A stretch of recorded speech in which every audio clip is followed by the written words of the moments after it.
I'm not gonna lie, I honestly don't know how to put into words what I'm looking at right behind me.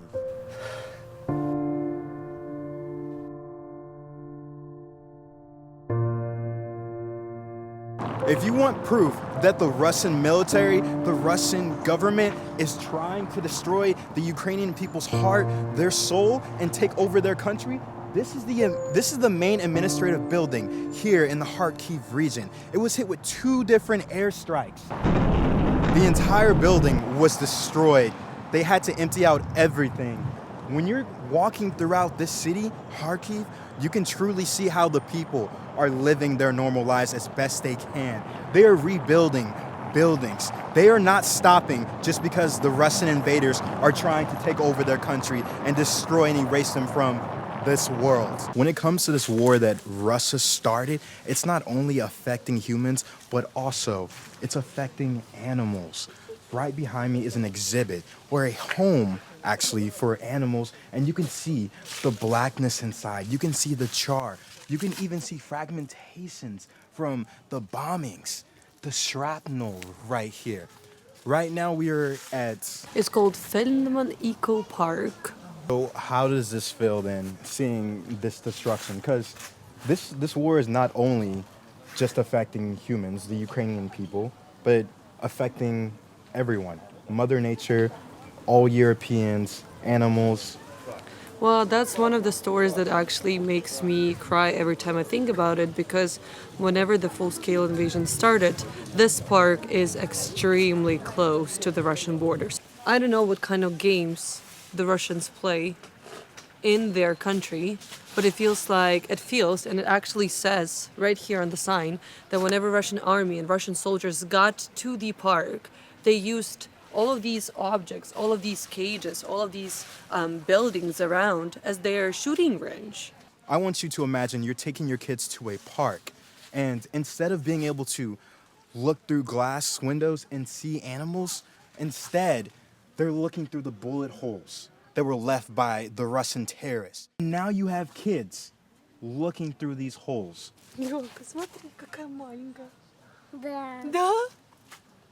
That's not something that kids should ever see, especially when they're growing up. But sadly, this is what it looks like through the eyes of a Ukrainian child.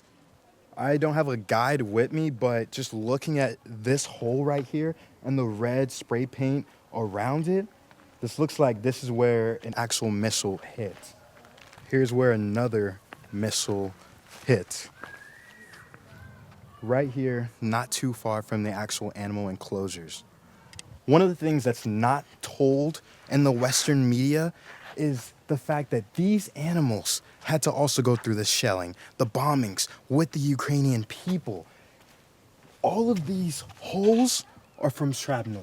Their enclosure, their home, it was destroyed by the Russian military. But the volunteers here at the zoo, the workers here at the zoo, they made sure that these animals got out safe. And as you can imagine, trying to evacuate animals during a time of war, that takes a lot of courage, a lot of bravery, and just having a huge heart. That thankfully, the workers and the volunteers here at the zoo, they had that kind of heart to give. These are missiles from the Russian army. When you walk throughout the park, you can see holes that are spray painted in red paint that show where some of these actually hit.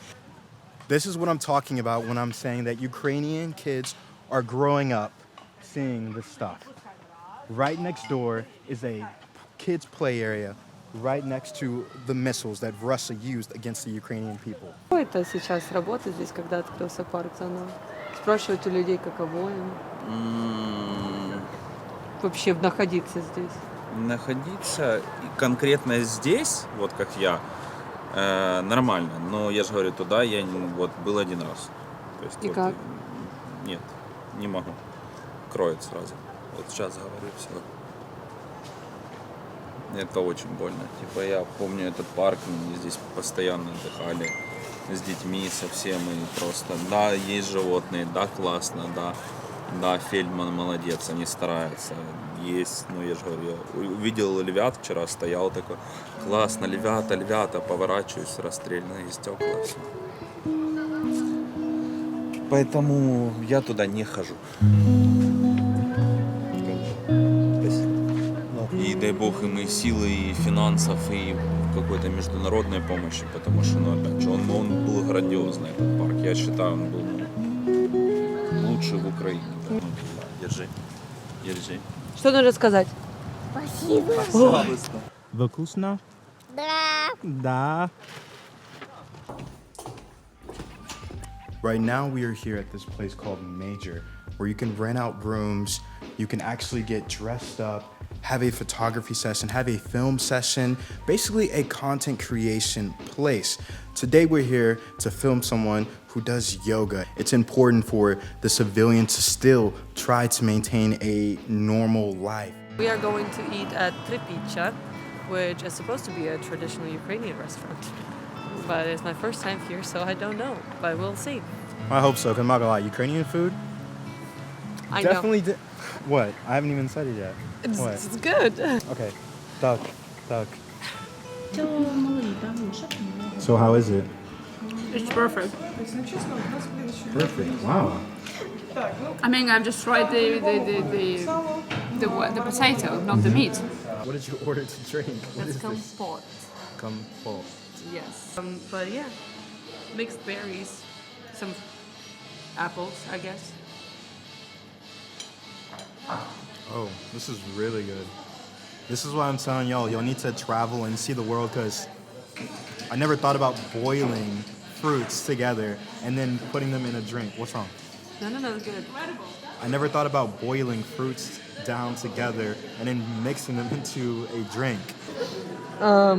Some meat. These are, I think those are tomatoes. I'm not gonna lie, it does look really hearty though. Some onions.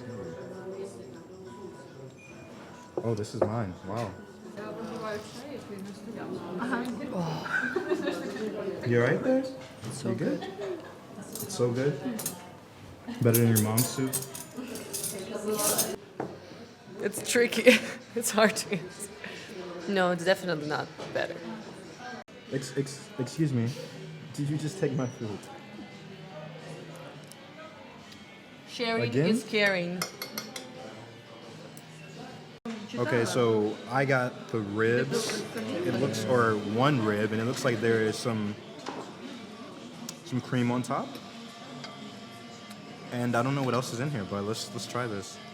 Just look at that meat. Хочу на нього подивитися, коли ми будемо мариноване сало їсти. Oh, Сало любить. Та він взагалі, чесно. there's a lot of different Подивись на flavors нього, going on here, but Він з'їв мало. super Він tender. вже їв окрошку.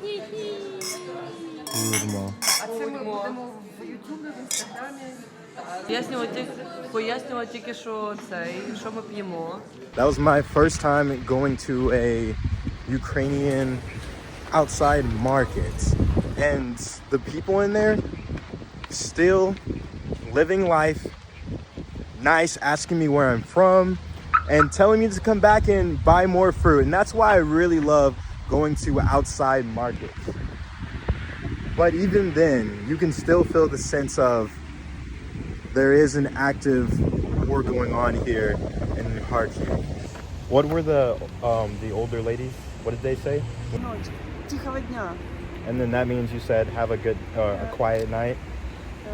Да, люди говорят, продавцы, либо спокойного тихого дня, или если это вечером, то тихой ночи, потому что бывает очень громко. And living here, being here in Kharkiv for just a few weeks, you can feel that sense when there's missile attacks. That's where my friend's group was located. I don't really know why here. In this area? Yeah. When the rocket hit the building. And pretty much, as you can see, the entire building from the rooftop. I mean, the rooftop is still there, but I guess from the 5th floor until the very bottom, the rocket destroyed it all. And there is a video of my friend right there. He was standing right in front of the place where he got killed later, so. Кого что? Ты защищаешь свой дом. Мне нафиг не нужна Россия, не нужна российская территория. Про рассказы про то, что мы нацисты. У меня бабушка еврейка, я часто летаю в Израиль. У меня у друга вон там тоже еврейская семья. Мы любим свой дом. Уходите отсюда.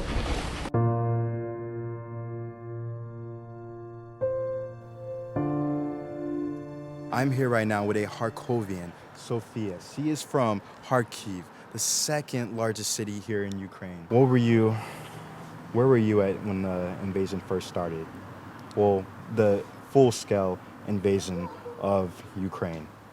Well, on February 24th, I think I woke up at about 5:30 in the morning, and I literally thought that those were the fireworks. So I called one of my best friends, and I literally asked whether those were the fireworks. And he said, Sophia, unfortunately not. I'm from Kharkiv, I'm Ukrainian, but I have never lived in war. I never believed that the full invasion would start. So whenever he actually responded that, no, those were not the fireworks, and you better get yourself in the safer place. The area where my parents live, I would say about 75 kilometers from here, that's where the Russian troops were, and they already occupied the first couple of cities at about 11 in the morning. So it was pretty rough. That's where a couple of kilometers from here, that's where the Battle of Kharkiv happened. And because of Ukrainian troops, because of Ukrainian soldiers who have protected our city, who have helped us a lot and still protecting us, Kharkiv was not taken by Russians. But they were close enough in order to use the artillery forces that they had in order to pretty much destroy the life in this district. Yes, the first day I would say I was at my parents' house at about 10-ish in the morning, so it was pretty calm back then. We could see the smoke that was, coming from that area, but there was no shelling. But then at about 2-3 p.m., that's when actually, the entire artillery attack started, and I guess that's when the first houses, the first residential buildings in this area were affected.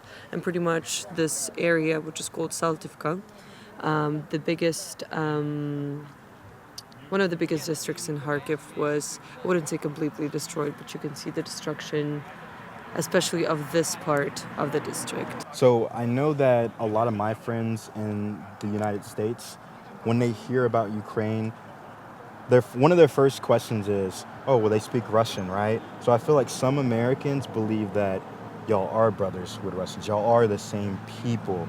And I know, at least here in Kharkiv, the second largest city in Ukraine, that a good number of people here speak Russian, and that's their mother tongue. And I know that Russian is your mother tongue. While watching the news, I heard Putin and people from Russia saying that they're coming here to the eastern part of Ukraine to save y'all. So do you feel safe? Do you feel like that was their main purpose since that's your mother tongue? Well, every time I hear this question or anyone talks about this, let's say, issue, I always say that the only thing that Putin has actually saved me from is my perfect life in my own, in my hometown. Because yes, I was born in Kharkiv, and my mother tongue and my family, my parents speak Russian, and I know Ukrainian because I am Ukrainian and I use it on my daily basis. But the thing is, I was never discriminated whenever I spoke Russian, even though I would speak Russian as a kid in any other region of Ukraine. I would speak Russian abroad. Before the 24th of February, I never thought as much about this question. Now, I would say mentality of Ukrainian people, and I'm talking about myself right now, it has changed because I want to be identified anywhere in the world as Ukrainian, so I would not use Russian even though I know it on purpose with anybody else abroad. And I do know it's some sort of like a blessing and the curse. I know this language, so right now I accept it as knowing as a language of my enemy. And I do speak Ukrainian, I respect Ukrainian language, and my kids are definitely going to learn Ukrainian as their mother tongue, as their first language. But I do know Russian. I'm not ashamed of it, and it's just a part of my personal, story. And I never asked to be saved because I was discriminated or bullied, or anyone would cause harm. By the Ukrainian, Yes. by your people, By Ukrainians. by people Ukrainians. of the country where I grew up, that I love, and I'm gonna be, a part of I'm gonna be Ukrainian. So what is this building right here? Some of my classmates used to live here. As you can see, pretty much all the apartments are destroyed. They're burned from the inside. And right in front of it is my school. And how old were you when you went to this school?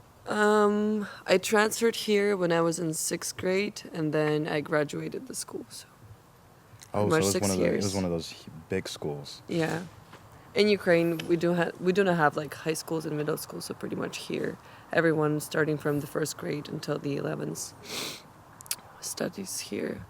But yeah, I don't really know if we can go there. Good morning. That's my homeroom, I guess. Even I do have a little cousin. He's 3. He's not even a schooler, but every time he hears something, he hears a loud noise or he's distracted by something, he'll be like, "Mommy, is that a rocket?" So yes, our kids are going to be, they are going to be traumatized, and that's why I really hope, I do have a lot of hope that right now we do get psychological help, especially for kids. I never thought I would have the chance to come here to Ukraine, especially while they're defending their country. But I'm so thankful that I've had the opportunity to meet so many beautiful, nice, amazing Ukrainians.